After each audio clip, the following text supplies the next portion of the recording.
Hello everyone, and welcome to the third episode of Becoming a Backyard Barbecue Master. My name is Evan. This series is hosted by Cutting Edge Firewood, and it's a show in which I attempt to go from complete novice to backyard barbecue master. So today I'm going to be cooking or smoking ribs. This is the first time I've ever tried to cook ribs. I'm really excited. I love ribs. I love them when they're falling off the bone. I love them tender and moist. I kind of like it when you almost can just lick the meat right off the bone. I know that might sound weird and that may not be everyone's thing, but that's how I love it. So I did a little research online and found something called the 3-2-1 method. That's what I'm going to be using today. What is the 3-2-1 method? Good question. First, for 3 hours, we're going to smoke the ribs, indirect heat at 225 degrees. 2, we're going to put the ribs inside some aluminum foil, wrap it up. Some people put some liquid in there with the ribs, some don't. I'm going to do that because I want them extra juicy. And lastly, 1, we're going to take the foil off, we're going to put some barbecue sauce on the ribs, and we're going to let it sit for another hour and let the smoker finish the job. So I'm really excited to try these out and see how they taste. A couple things I've done to get ready. First, last night I covered them with dry rub and let them sit all night. The other thing you need to do is there is a membrane on the bone side of the ribs, at least my baby back ribs, that you need to take off. The third thing I did was get my Primo grill to 225. I'm using the Flame Boss again today, so that's where we're sitting, 225. And the last thing I did is I added some hickory chunks from Cutting Edge. I love the flavor of hickory, so we're gonna get that smoked into the ribs. Now, I said 3-2-1 method. That's normally used for spare ribs. Since I'm using baby back ribs, which are a little smaller, apparently you're supposed to do the 2-2-1 method. So it works the exact same way, but the first step, we're only gonna have the ribs on there for 2 hours smoking before we wrap them in foil. So that's the main modification you need to make if you're making baby back ribs, but if you're using spare ribs, you wanna stick with the 3-2-1 method. All right, I'm excited. Let's get these guys in the smoker. Here we go. The first step we have is to smoke the ribs for 3 hours, or in our case 2, since I'm using baby back ribs. And I'm cooking over indirect heat. I'm gonna take this guy and put it bone side down. There we go, bone side down. These are big pieces, so I had to using the whole grill here, which is exciting. There's no aluminum foil. We don't want aluminum foil yet because we want the smoke from my hard lump charcoal and from the hickory to get into that meat, to give it some good flavor. So we're gonna just let that sit for the next 2 hours. Again, if you're using spare ribs, it'd be 3 hours. Okay, it has been 2 hours. It is time to take these ribs off and wrap them in foil. Let's take our first look. Okay, look at that. They're looking nice. They're not burnt. So for this step, I'm gonna put it right here on the foil with the bone side facing up. I need to do this kind of quickly. So they're holding together pretty well right now, which I think is a good sign. I'm gonna close that so the heat doesn't escape. And now I need to dress each of these racks of ribs. So on the ribs, I'm gonna dress them with something I got from a website called heygrillhey.com. I'm gonna put a link on the site. So I'm just adding a couple tablespoons of butter to each rack. And I've cut them up into smaller pieces like that. Then I'm gonna take about 1/4 cup of brown sugar, which seems like a lot, so maybe I won't use the whole 1/4 cup. Add that on there. Lastly, I'm gonna add some apple cider. Just gonna pour that right over there. All right, I'm spilling cider everywhere. I guess that's okay.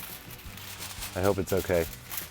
The reason we put the bone up is all these pointy edges are less likely to cause an issue with the foil and create a rip.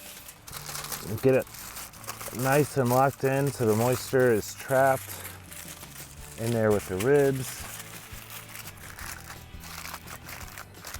Okay, so now I've racked both racks of ribs in the aluminum foil, and I'm gonna put them back on the grill and we're gonna keep them in there for another 2 hours. Here we go. Oh dear, well, one of my pieces of aluminum foil is ripped, so I'm gonna quickly add another one here. Doesn't look like as much liquid's leaking anymore. Hopefully that's not because all the liquid's already leaked out. And we gotta shut this. Okay, so I've got my ribs wrapped in aluminum foil. They're back in here again. That nice juice mixture I used is just gonna soak into those ribs, add a little bit more moisture, make them a little extra tender, and the aluminum foil is gonna hold all that in. So 2 more hours of this, and then we're on to the final step. It has been 2 hours.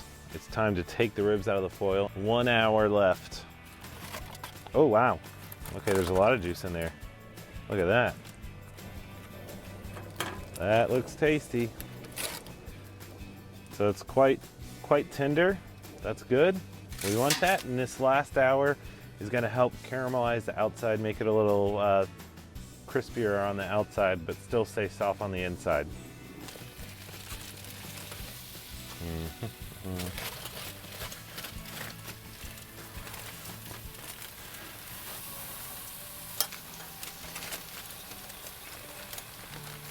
Nope.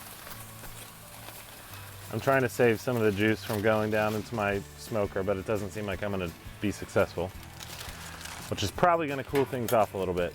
Nope. So, lesson learned here, a drip pan would have been a great idea.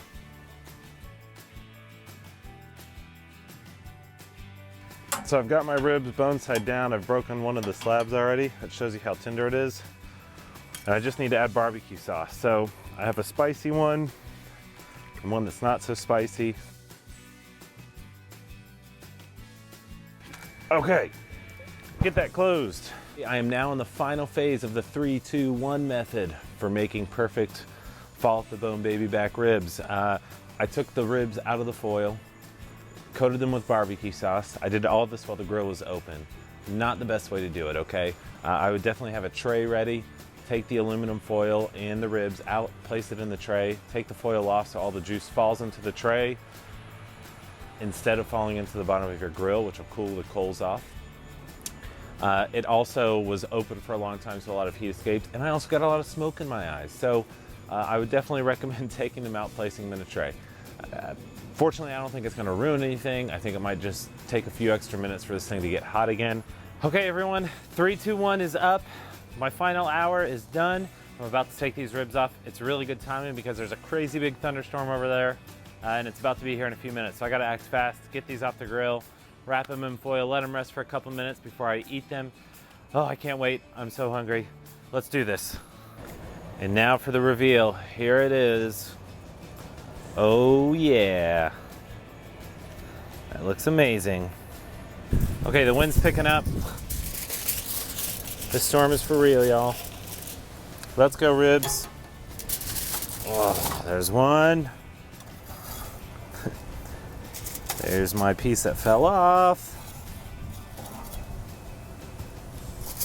Okay.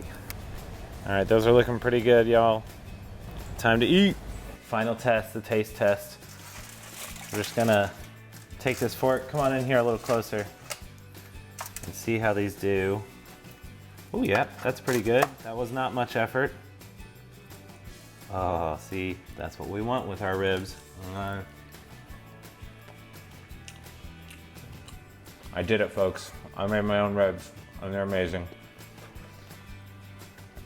You can do this too. But for now, I gotta focus on eating. See you next time on Becoming a Backyard Barbecue Master. Do you like the ribs? Yeah. Yummy.